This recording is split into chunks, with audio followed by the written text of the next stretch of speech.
ngijatshuliswa nginayo into leyendeka la South Africa. Uyabona ke la South Africa kumnanzi esigabeni sekuthi i-decoder uyithola mahala, kuna free decoders atholakala mahala. I-South Africa is moving from monologue to digital. So bonke laba lebe basebenza ema-aerial kubamba stage se-television baniketwa mahala ema-decoder, but nangu nomgomo kuthiwa ke nangabe uhola over 3,500 ukuthiwa wena dithengele unemali awuyitholi mahala.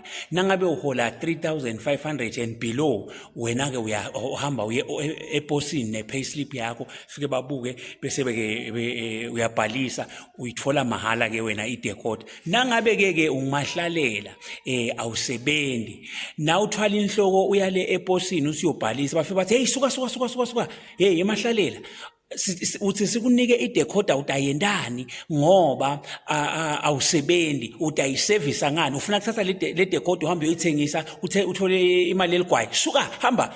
Noma ke bathi emahlalela ufuna i-decoder kodwa uhlela usebenzi ufuna ukuchubeka uhlale ekhaya ukhibike nje ungayi emsebenzini ungayike ufuna umsebenzi ulibale kubukela emafilimu suka ngeke sikunike. Akanikwa ke umuntu longahlalela i-decoder yamahala kuthiwa ngeke sikunike ufuna lokuchubeka uhlale ungayike osebenza asikuniki unikwa lo sebendako lohola kancane uyithola mahala anything yingcina usebenza.